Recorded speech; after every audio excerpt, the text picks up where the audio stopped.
not guilty plea. A Windsor man denies setting off an explosion inside the Stellantis plant. Pedaling past red tape. The last thing you want to do is cross the bridge, then find out you're breaking some type of law.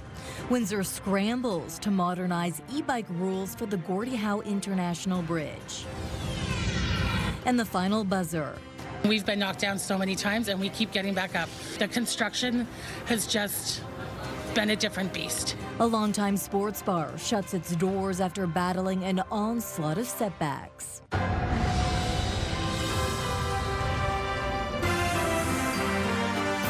CTV News with Stefanie Masotti. Good evening, and thank you for joining us on CTV Windsor and AM 800.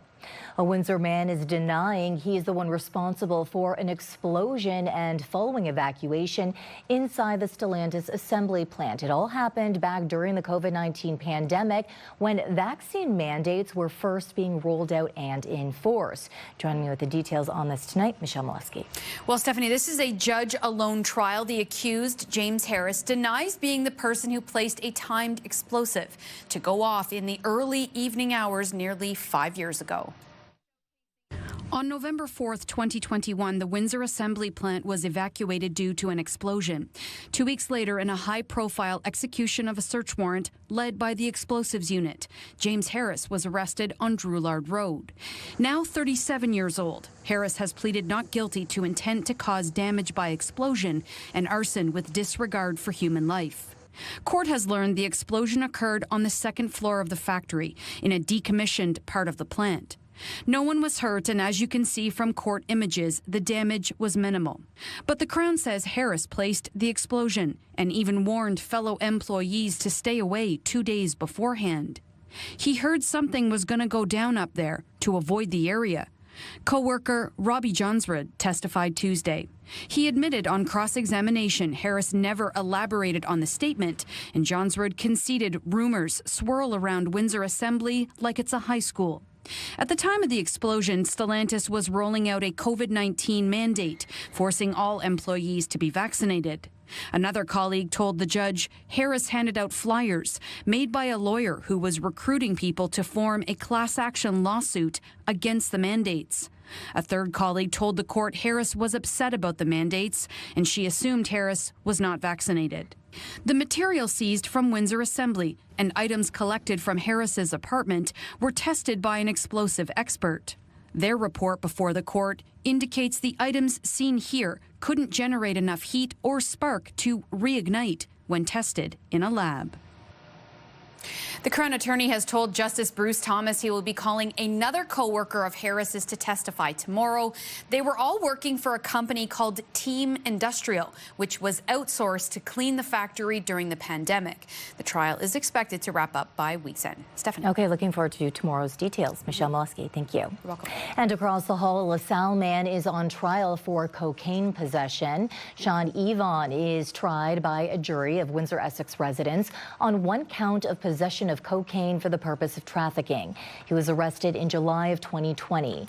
An investigating officer spent today going through dozens of photographs from the scene, including images of cocaine in small bags. They are also seeing pictures of live marijuana plants and items used to process cannabis.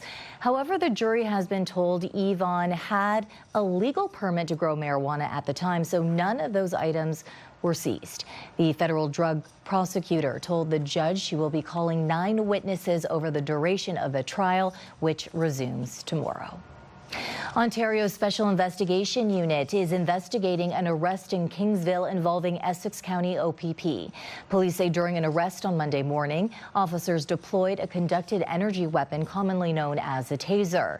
The individual later required medical attention and was taken to hospital by ambulance. The SIU has now taken over that investigation. And turning now to a pair of serious incidents that unfolded in Chatham, Kent, prompting a major police response and a shelter-in-place alert in one community. First, in Chatham, police issuing that shelter-in-place alert Sunday afternoon during a weapons investigation on Queen's Line. Investigators say a 28-year-old Windsor man allegedly took an 18-year-old woman from a home against her will and sexually assaulted her. He is now facing a number of charges, including kidnapping, sexual assault, and weapons offenses. Meanwhile, in Dresden, police say a separate dispute turned violent when a 19-year-old man allegedly pulled a knife, threatened a victim, and moved towards them. He, too, is facing multiple charges. Windsor police say they may need to take a closer look at enforcing jaywalking rules after 3 pedestrians were killed in separate crashes in just over a month. Windsor's acting deputy police chief says all 3 collisions happened after dark on multi-lane roads. He says in each case, the pedestrian was crossing mid-block, not at a marked crosswalk. Cribley says crosswalks are there for a reason and pedestrians should not assume drivers can see them. He is urging people to cross only at marked crosswalks, wait for the signal, and try to make eye contact with drivers before stepping onto the road. Police are also reminding drivers to stay alert, especially at night when lighting and other conditions can make it harder to see someone on the road. Let's take a break now. CTV meteorologist Gary Archibald joins us now for a first look at the weather tonight. Good evening, Gary. Good evening, Stefanie. Good evening, folks. We are warm, a bit hazy. There's been lots of sunshine across the region. A ridge of high pressure should keep us quite calm for the most part tonight. In fact, we will see a bit of a clearing through the overnight. Even by midnight, it's relatively mild, close to about 14 to 16 degrees across parts of extreme southwestern Ontario. I'm anticipating the sunshine and the warmth, which is seasonal. We should be in the low 20s, but maybe even close to 28 tomorrow. That should continue in the sunshine and the warm temperatures through the next couple of days. I'll break down what you need to know as we look towards the weekend that's coming up. For now, I'll send it back inside to you at the desk. Stefanie? Amherstburg and Windsor, Essex as a whole is no stranger to severe storms and even tornadoes. But as the summer months approach, researchers are warning of AI images as the turbulent weather blows through. Here's CTV's Jerry Dewan with this story. Northern Tornadoes Project researchers continue to investigate the May 19th storms that moved through the London region. But Project Director Dave Sills has concerns about images of tornadoes that didn't happen. We had 4 different images of tornadoes circulating during the event and after the event, and it just causes all kinds of problems. Sills worries those posting the images don't fully appreciate the complications they're creating. For Environment Canada, who's trying to issue tornado warnings in real time, if they see something like that and issue a tornado warning based on a false image of a tornado, that's a big problem. Sills says we experienced a bow echo storm that generated 2 tornadoes and a downburst. The first significant event was an F0 tornado that touched down near Melbourne around 5:30 in the afternoon. It tracked west for about 8 kilometers, snapping off and uprooting trees, and did some damage to a farm structure. There were no reported injuries from that event. Sills captured this image of the tornado that carried estimated wind speeds of 115 kilometers an hour. After that, actually 2 simultaneous events. One was a 26 kilometer long track of a tornado that was rated EF1. And at the same time that was happening, there was an EF1 downburst going across East London into the Dorchester area. But AI images showed larger tornadoes in the city. We found out where they were taken and what direction they were facing. And it was clear that there was no damage where they were looking, so there was no tornado there, right? The radar showed no rotation. It just wasn't happening. Sills says he has concerns for those who suffer extreme anxiety during storm events. The NTP works with a social scientist who studies those impacts. It's clear that some people have something approaching PTSD after these events. Like every time there's a storm afterwards, their anxiety goes through the roof. Sills says if AI fakes continue to cause problems, it may require a stronger response. It's basically the equivalent of yelling bomb in an airport, right? You can't do this. We reached out to London police, who issued a statement saying creating or sharing false information during emergencies, including AI-generated images, can contribute to confusion, impact public trust, and potentially divert emergency resources. While each situation is unique, there may be circumstances where these types of actions could be subject to review under existing criminal laws. At the very least, Sills is hoping those online will be cautious before sharing images that may be fakes. Jerry Dewan, CTV News. $500,000 on the table in Amherstburg. Town Council weighing where to use the money left when Diageo pulled out of town. But as CTV's Robert Lothian reports, the final decision isn't theirs to make. Once a driver in Amherstburg's economy, Crown Royal producer Diageo is funding one last contribution. Diageo and the provincial government reaching a $23 million agreement earlier this year. The town deciding Monday where in the town they want to use $500,000 given by the company. It was our town that suffered the loss. It's our town that should benefit from any gain. Longtime Diageo employee Nicolette Dufour asking council to direct the money to the Amherstburg Community Services, saying it's the want of retirees she spoke with. So I am glad I at least made the list. My hopes are that it goes right to the top of the list. Rather than choosing one project, the town is sending a laundry list of potential benefactors, ranging from helping the ACS to creating a college bursary, supporting a project along the waterfront, or reopening a road running through the plant property. Let them say no to it, because that'll show their true colors. This is more of a test as well, in my opinion, to see where they're gonna lay their cards. A new wrinkle council learned Monday afternoon. The Ford government will get the final say on which project moves forward. I mean, we got less than 2% of all the money that went to all the other municipalities. We're the ones that are suffering. We lost 200 good paying jobs, and that's every week. Feeling left in the dark, town staff are unsure when an option will be chosen, leaving Amherstburg waiting to learn whether the money will actually benefit its residents. In Amherstburg, Robert Lothian, CTV News. As Windsor continues to tackle homelessness in the community, city leaders are looking elsewhere for ideas and solutions. Mayor Drew Dilkens and several councillors have been touring other cities to see what's working and what could work here at home. CTV's Bob Belichico joins us now with more on what they learned and how it could shape Windsor's next steps. Bob.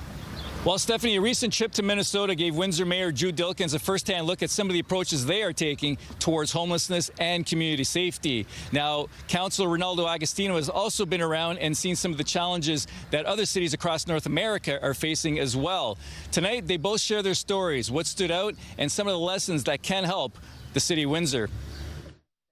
I go to the worst places when I go somewhere just to see what they're doing. City Councilor Ronaldo Agostino has been to Seattle. They had, a lot of ambassadors walking the streets, a lot of police walking the streets, and they had certain areas where, you couldn't lay down on the street, you couldn't sit on the street, you couldn't sleep on the street, you couldn't set up a tent there. Agostino has also been to Calgary. There's people living in rooms. There's dining room areas, big shower areas. They use retinal scans and fingerprints just to get in and out of the building. He says as the city of Calgary has continued with the revitalization of their downtown core, the services move further away. Agostino also noted the way services are laid out and how people are treated. There was not one giant room where there's sleeping bags and, people on a gym floor. Everybody had a space. Agostino has visited tiny home villages in Chatham and Toronto, and earlier this spring traveled to Minnesota along with Mayor Drew Dilkens and fellow councillors. They really have an incredible model that helps support people, but actually deals with the issues that we see playing out on streets like ours downtown. Dilkens has also visited a number of cities, but was drawn to Minneapolis. He wants a model that works and likes what he saw. If you are addicted, you can go into a Vivo Village. They have the supports there. You have your own sort of 8x8 pod where that is your home. Dilkens says he's not looking to create the gold standard and attract out-of-towners to the city. He does feel, though, that there are a lot of good ideas to take away from a Vivo Village, which is an indoor community of 100 secure private dwellings providing shelter and wraparound services to those experiencing unsheltered homelessness. If I had another dollar come into my hand, I'm not going to put it into a shelter system. I'm going to put it into something like a Vivo Village, because that's actually getting people off the street. You're wrapping the services around and getting them on a pathway to recovery. It's housing first at a Vivo Village, followed by a harm reduction model. Now it's time to look at Windsor Arena and say, when it comes to the future of that, how do we make sure we're doing the right thing? City Windsor will be hosting a news conference tomorrow morning in the parking lot across the street from Windsor Arena to address housing and homelessness supports. Key leaders will be on site, including Mayor Jude Dilkens, City Councilor Ronaldo Agostino, Police Chief Jason Crowley, and the city's Commissioner of Human and Health Services, Dana Palladino. Of course, we'll be here and we'll bring you the latest tomorrow. But for now, it's back to you in the studio, Stephanie. Okay, looking forward to it. Bob Belichico tonight. Meantime, Windsor is trying to clear a potential roadblock for e-bike riders before the Gordie Howe International Bridge opens. Right now, pedal assist e-bikes are restricted from all paved paths and park trails on the Canadian side, but with the bridge expected to create a new cycling connection between Windsor and Detroit, Council wants the city rules reviewed quickly so American riders are not discouraged from rolling into Canada. CTV's Sanjay Maru reports. There are a wide range of e-bike options on the market today, from standard looks to a motorcycle style, even an electric tricycle. And riders of all types are looking ahead to a new way to travel between Windsor and Detroit when the Gordie Howe International Bridge opens. But questions remain about how e-bikes will be handled on and around the crossing. On the American side, some e-bikes are permitted on certain pedestrian pathways, but on the Canadian side, however, they are not allowed on shared pedestrian cycling pathways. That raises uncertainty about what will happen once riders cross the bridge and whether American cyclists will legally be able to continue using pathway systems once they enter Canada. With the bridge, we have electrical vehicles that are allowed on American pathways but are not allowed on Canadian pathways. Could we create an exemption or an update to our parks bylaws? That exemption would focus on multi-use paths connected to the new international crossing. The last thing you want to do is cross the bridge, then find out you're breaking some type of law and getting a ticket or whatever it may be. Here at Windsor Electric Bicycles, staff say their main clientele is seniors, people who want to stay active but need a bit of an assist for trips of all lengths. We have commuters that come in as far as Amherstburg to Windsor. For someone traveling longer distances, especially an international crossing like the Gordie Howe Bridge, the concern is whether the rules are clear enough to let them keep going once they get here. As for the city, the mayor acknowledges Windsor's traffic bylaws are due for a refresh and fast. We need to be able to make that change ASAP, not knowing when the bridge will open. It could be 7 days from now. It could be 177 days from now. Over in Detroit, cycling advocates say the idea of expanding the trail network into a whole new country is an exciting one. It's all new to us, things to see and do. I know some people are a little bit intimidated about going over the bridge and that climb, and I think having an e-bike would alleviate some of those concerns. Sanjay Maru, CTV News. So here's our question of the day. Would you walk or bicycle over the Gordie Howe Bridge when it opens? Go to our website to cast your vote, ctvnewswindsor.ca. Yesterday, we asked if you think residents should have the right to appeal local planning decisions to the Ontario Land Tribunal. Out of around 600 votes, 92% say yes. Now, for those planning to visit a beach in Windsor, Essex, beach water testing begins this week. The first sample will be collected on Wednesday and sent to the Public Health Lab in London to test for E. coli. The result will be available on Friday. Testing is done at Lakeshore Lakeview Park West Beach, Point Pelee Northwest Beach, Seacliff Park Beach, Cedar Island Beach, Cedar Beach, Colchester Beach, and Holiday Beach.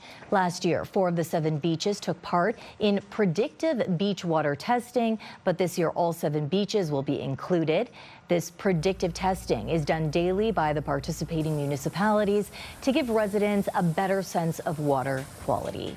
Now, we do want to hear from you. Do you have a comment or question? Have a great story idea? Text us at 10400. Still ahead on Windsor's News Leader. After years of setback, the owners of Average Joe's say this final chapter feels like a death in the family. And former Environment Minister Stephen Guilbeault is leading caucus amid growing concerns over the rollback of key climate policies. And tomorrow, the future of Windsor Arena. It's been sitting empty since 2008 when the Spitfires moved out. But now, a new purpose could be on the horizon. That's tomorrow at 6 on CTV News. Start your day with the latest local news. By signing up for our newsletter, you'll get direct local content straight from CTV Windsor to your inbox, including top stories, the forecast, and videos. You can sign up at ctvnewswindsor.ca. Help is on the way for Canadian communities battling wildfires this season. To lease 10 additional wildfire fighting aircraft that will support our provinces and our territories in their response, and that will be available beginning this wildfire season. The 10 aircraft include 4 air tankers, 5 helicopters, a bird dog plane, and 2 support assists. The planes will be stationed across the country based on expected need. Instead of buying the aircraft, Ottawa chose to lease them so they could be used immediately, with pilots already in place. CTV News has learned former Environment and Climate Change Minister Stephen Guilbeault plans to quit the Liberal Party caucus tomorrow. The move is over his concerns about the Carney government's rollback of climate policies. One concern, according to what 4 federal government sources have told CTV News, is the most recent iteration of the Memorandum of Understanding with Alberta, aimed at building a new pipeline. 14 Liberal MPs sent a letter to Carney a few weeks ago before the agreement with the Alberta government was signed. They expressed unease, saying they're concerned the government's credibility on the environment will be seriously compromised. After 16 years, a longtime Riverside sports bar is closing its doors tonight. Average Joe's is the latest local business to face tough economic realities. The owner says a series of ongoing challenges led to the difficult decision. CTV's Chris Campbell joins us now from the bar tonight. Chris. Yes, Stefanie, for many in Windsor, Average Joe's was more than just a sports bar. For 16 years, it became a gathering place for wing night, live music, fundraisers, and celebrations. But after what the owner describes as years of mounting challenges, the business is now preparing to press pause. We've been knocked down so many times, and we keep getting back up. The construction has just been a different beast. Owner of Average Joe's, Colleen Kelly, says they've faced a series of difficult chapters, including the pandemic, a devastating fire, a mandatory shutdown, and ongoing construction surrounding the property. Despite the challenges, the business was much more than just a sports bar. Our regulars are our family. Our staff is our family. Employees say that feeling is what made Average Joe's special. We're all family, so we're all here for each other all the time. Colleen takes great care of her staff, and it's the best place I've ever worked. Customers packed the sports bar Tuesday for one final celebration. It felt like a big loss, honestly. It almost felt like there was a death in the family. Others say the loss will be felt far beyond the restaurant industry. Devastating. We've worked probably 6-7 years with Colleen on our various Optimus events. Raise money here, let the kids come free. So it's looking for a new location that we can continue our work and supporting Colleen. The closure also comes at a time when many restaurants across Canada continue struggling financially. Today we're at about 36% of restaurant companies are saying they're just not profitable. Restaurants Canada says rising operating costs combined with consumer spending less are putting enormous pressure on the industry.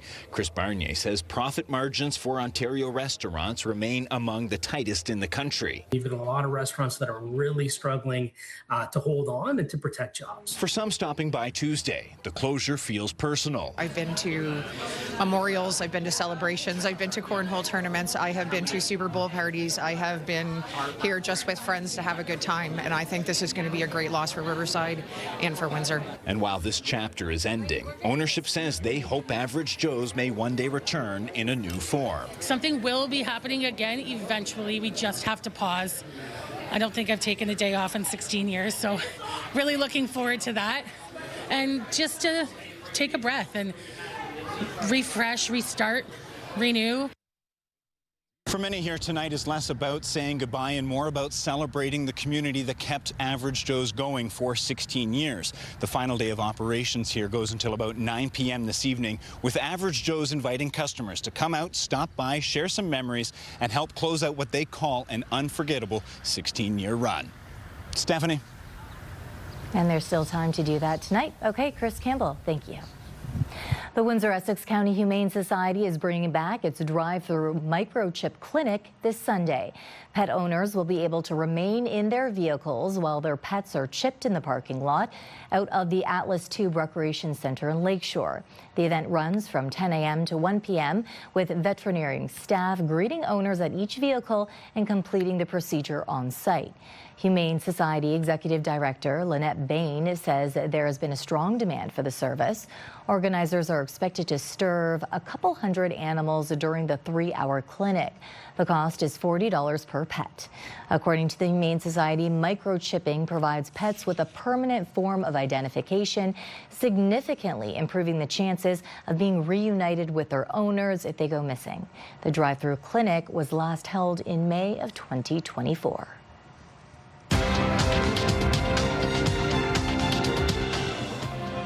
Canada's main stock index was weighed down today as investors played wait and see on a peace deal in Iran. In Toronto, the TSX lost 177 points. In New York, the Dow fell 118.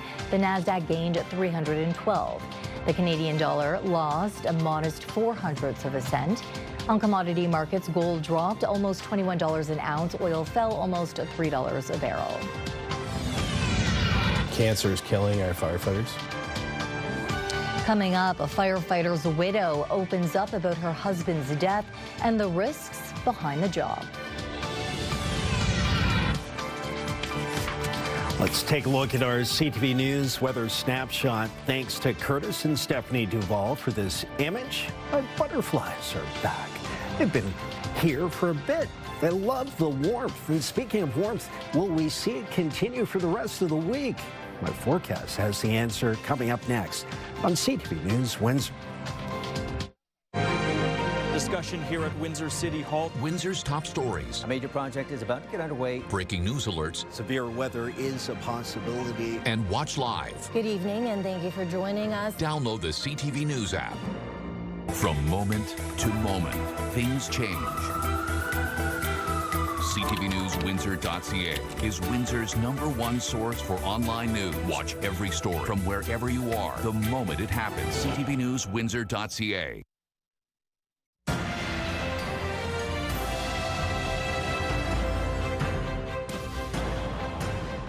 Bright and beautiful. Gary joins me again. Gary, I was at streetcar number 351 earlier today for the recognition they were getting there, and wow, so beautiful along the riverfront. Gorgeous day, gorgeous continuance, if you will, of warm weather that's several degrees above seasonal throughout the lower Great Lakes. We've been warm across the prairies. We've been warm across Ontario and parts of southern Quebec. A lot of the country dealing with above seasonal temperatures through this mid-spring season. Reaching highs close to 25, 26, some areas across Canada in the upper 20s. And we were warm yesterday. Our average high is 22.5 as of today, May the 26th. Air quality is decent, a 3 on a scale of 1 to 10 on the AQI. Lower the number, the better, so we like seeing that. 26 degrees or 79 Fahrenheit at the airport in Windsor. A bit cooler, but still comfortable and warm enough. 23 or 73 in Chatham, Kent. We're looking at mid to high level stratus. Wow, Regina's up to 32 now. That's impressive. Could see some records falling across parts of Saskatchewan and southern Manitoba. Winnipeg at 28. It's warmer across the prairies, and that's going to continue for another day or two. We are in the midst of high pressure for the most part. There is a disturbance moving through parts of southern Ohio. Looks like it's headed our way, but I think the ridge of high pressure is going to keep it at bay. At least force it to stay south of Lake Erie for the most part. So that's good news. Behind it, there will be some cooler air, eventually dropping temperatures to more seasonal values as we head through the rest of this week. More on that in just a moment. Tonight's a beautiful night. Winds out of the southwest, relatively calm between 10 to 15 kilometers per hour. A mixture of sun and cloud as we head towards dusk. By 10 p.m., partly cloudy and then just clearing by midnight. Temperature range between 8 and midnight is 22, then down to about 16, 17. So it's a mild evening. Take a look at our 7-day forecast, courtesy of Enercare Siles. Calling for sunshine tomorrow, high UV, of course, protect yourself, high of 27.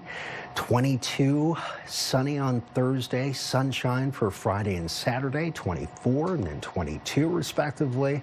Sunday to start the week. Next week, 22, fair weather, fair mixture of sun and cloud on Monday, 22, and then 24 and possible showers a week from now. Let's look at your weather.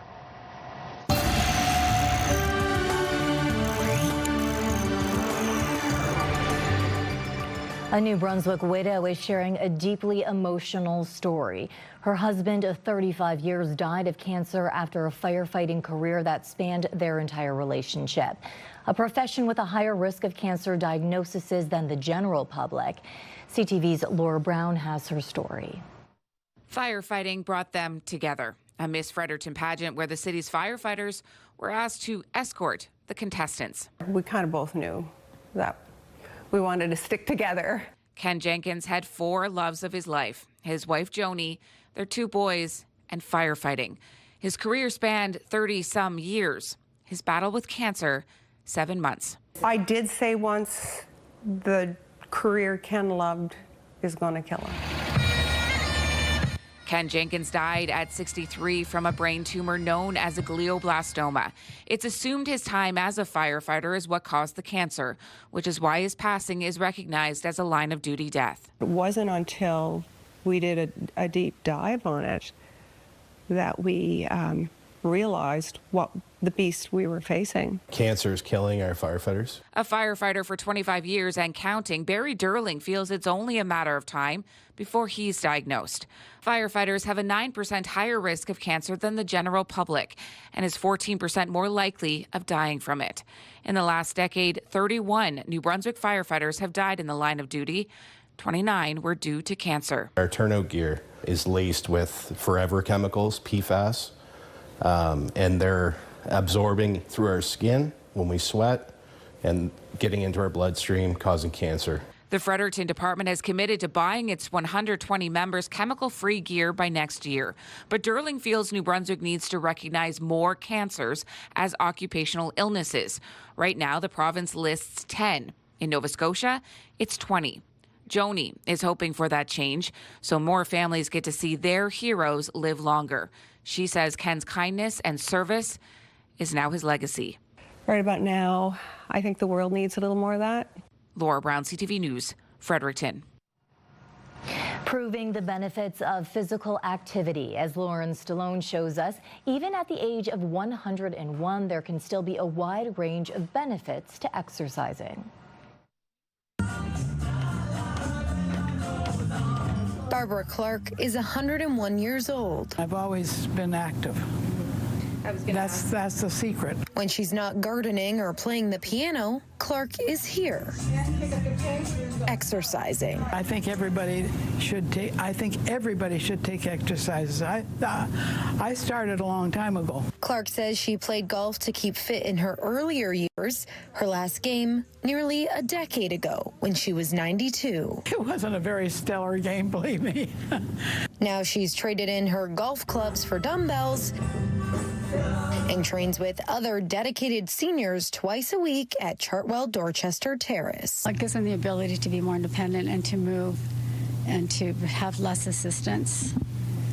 They really notice a big difference here. They've all increased their weights. The classes include a warm-up, strength training, balance exercises, and stretching. It involves everything. I don't miss a muscle group. Experts say strength training can improve balance, independence, and brain health for older patients. Weightlifting can improve cognition, including executive function, which refers to our ability to think, plan, make decisions, our memory, and our attention. And this is true in healthy, preclinical and clinical older adult populations. And so sort of keeping sharp as we age is really important. And for anyone who says they are too busy to exercise. What do I say to them? Oh, I wouldn't like to tell you. So Clark left me no option but to join in. And it turns out keeping up with a 101-year-old is harder than it looks. It keeps me young. Lauren Stallone, CTV News.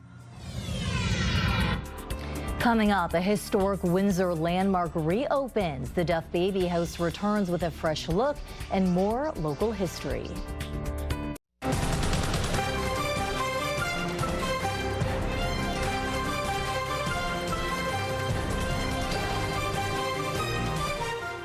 Windsor history is coming back to life this weekend as the historic Duffy Baby House reopens to the public. The landmark in Sandwich Town first opened in 1798 and is considered one of Upper Canada's most important heritage sites. Visitors can enjoy free self-guided tours on Saturday from noon until 4 p.m. and take in the brand new exhibits and interactive mobile content. The reopening follows major restoration work by the City of Windsor and local heritage partners. A major milestone is being celebrated in Amherstburg this week as Wolf Head Distillery marks 10 years in business and unveils a brand new whiskey. The award-winning craft distillery is celebrating what it calls a decade of distilling with tours, specials, and a VIP appreciation event on May 27th. As part of the celebration, Wolf Head is introducing its very first bourbon-style whiskey release. Since opening in 2016, the distillery has become a major tourism destination in Windsor, Essex, and is known for unique spirits like coffee, whiskey, liqueur, and strawberry gin. Wolfhead says expansion plans are also underway as the company looks ahead to its next decade of growth. The City of Windsor honored twice this afternoon for its success in preserving the historic streetcar number 351 that is now the focal point of the Legacy Beacon at Michael D. Hurst Legacy Park. We have this award named after a very loved local history professor, Larry Kulisek, which we give out in honor of these kind of extraordinary acts of historic preservation. So we're very happy to give it for this beautiful restoration of the streetcar and also the overall setting of this entire location and how it's really made the riverfront that much more attractive for, the entire population of Windsor. The University of Windsor's Department of History is praising the City of Windsor for recognizing the value of streetcar number 351. Mayor Drew Dilkins accepting an award on behalf of the city, acknowledging efforts to preserve the historic vehicle. The Sheet Metal Workers and Roofers Union Local 234 also presenting a handcrafted keepsake in recognition of the restoration work. Streetcar number 351 is 50 feet long and weighs just over 24,000 pounds. It was built in 1918 and purchased by the Sandwich, Windsor, and Amherstburg Railway in 1927. The line later sold its streetcars for just $100 following the conversion to buses in the late 1930s. It took 3 terms of City Council to put the pieces together to have this beautiful waterfront beacon. It's the best place, the closest place along your waterfront where you can come and enjoy a drink, a snack, and just enjoy part of our history.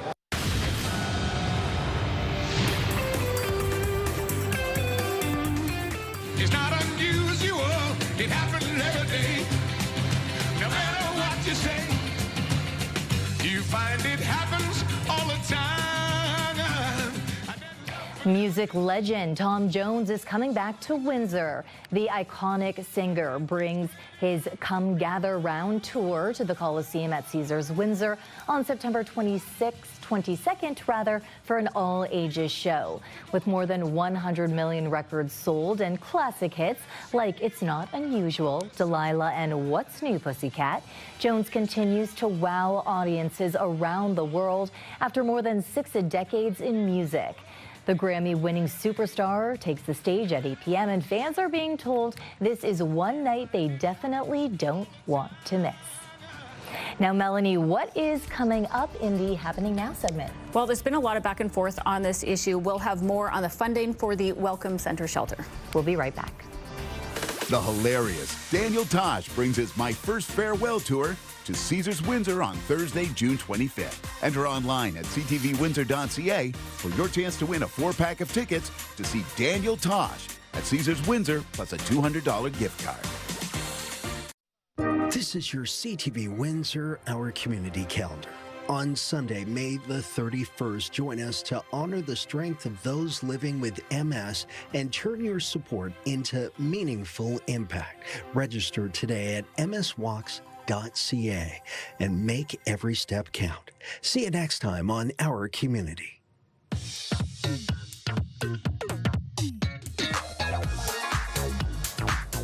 It's time to check in on what's happening now with Melanie Kentner. And Melanie, you have an update on the request for more funding from the Welcome Center shelter. This was obviously a story that we've covered for the past couple of days now. That's right. So a Windsor City Councillor is pushing to make temporary shelter beds permanent at the Welcome Center for Women and Families. Ward 9 Councillor Kieran McKenzie says he plans to introduce a motion at the next council meeting to secure more long-term funding. The centre says it cannot meet rising demand after a funding request to make 12 temporary beds permanent was denied by the city.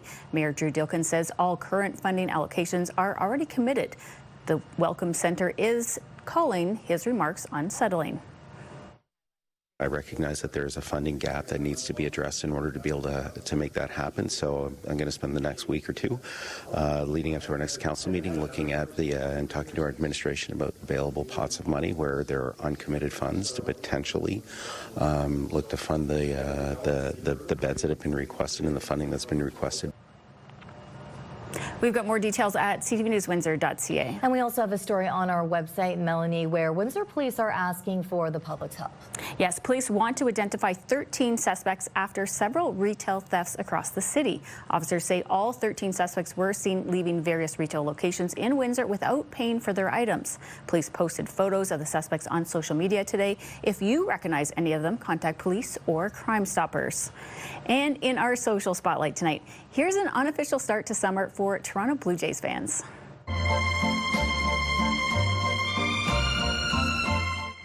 Yes, the Jays opened the roof of the Rogers Centre last night for the first time this season.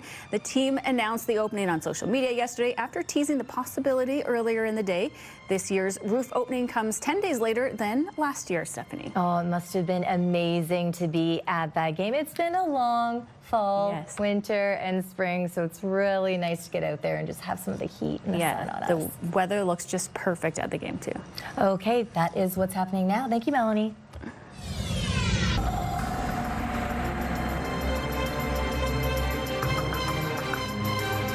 Look at that, Gary. I bet Dino is eagerly waiting for you to come home. Well, of course. You know, he loves his old man, and we get along great. He loves the sunshine, rolling around in the grass in the back. I have to caution everyone that, you know, high pollen count still, and for anyone dealing with allergies like myself, it's been a tough go. It's going to be that way this week. But aside from that, it is sunny, it is warm, we're above seasonal. Temperatures in the 27 to 28 range for tomorrow. High UV for the next 4, maybe 5 days straight. Sunny and a bit cooler, but seasonal Thursday. 20s, I think anywhere between 22 and 24 is seasonal. We will see it gradually cool off just a bit, but I think we're beyond that threshold for the next little while where we're in the warm trend and continuing to be sunny. Okay, good. Thank you, Gary. Travis, a lot of things going on in Leamington. Yeah, Erie Shores Healthcare today hosting a bunch of first-year med students from Western University, an opportunity for hands-on experience in rural healthcare and potentially a chance to entice them to consider a career down here after grad. We'll show you all that tonight at 11. Exciting. Okay, thank you. Finally tonight, we love animal stories here. A dog is okay after being rescued following a terrifying tumble off a rocky cliff in the sea. And as Jeremy Roth reports, that's just one of many recent animal rescues. Today we had 7 different animal rescues to choose from, and they were all good, so I'm going to do all 7 of them. How are you going to fit in all 7, you ask? I don't have time to explain because I'm doing 7. Here we go. In the UK, rescuers executed a tense operation to save a dog from rough, rocky surf after they say the pooch slipped its collar and fell from a cliff. Volunteer rescuers and maritime officials teamed up and scooped up the dog, who was reunited with its owner unharmed, save for a reported broken tooth. A dog in a drain, yes, a drain, got a helping hand from officials in Arkansas after getting loose and getting stuck underground. A Pea Ridge PD officer climbed down and got the pooch, whose name is Dip. In Italy, it's a bird, it's a plane. No, it's a cow being airlifted after falling into a remote reservoir. Firefighters say the use of the helicopter played a crucial role in this operation. Yeah, especially if you have to move an animal of this size. No time! Officials in Waco, Texas had to pour on the speed to try and nab a quick and crafty kangaroo that got loose. Good luck, fellas, you ain't catching no kangaroo. Oh wait, they did. In Mississippi, a surly alligator was extra surly after police in Flowood wrangled it from the middle of a roadway where WLBT reports it was blocking traffic. That is, until they used an SUV to drag it to a safer place to throw a toothy tantrum. A massive dog needed help after falling into a cistern in Dallas, Texas. Multiple firehouses responded, and in no time, the large mastiff named Violet was free, as seen here in this horrible, horrible photograph. Finally, Colorado Springs firefighters plucked a tiny raccoon from a storm drain following heavy rains. It was unharmed, tiny, and adorable, so they swaddled it like a baby and took some selfies, as one does. For Take a Look at This, I'm Jeremy Roth. Can we please end every single newscast on stories like this? This is adorable. You had a couple coffees before it. We always get excited if it's one animal rescue, let alone 7 all at once. That reminded me of a story a while ago. Remember there was a kangaroo up near Chatham or something like that? We have to follow up with that. What happened with that? Oh, it sounds like a story idea for tomorrow. Maybe. Hopping around somewhere. On behalf of our dedicated team here at CTV News Windsor, thank you for watching. For updates throughout the evening, go to ctvnewswindsor.ca. Gary and I will be back with your only late local newscast at 11. Good night. See you then.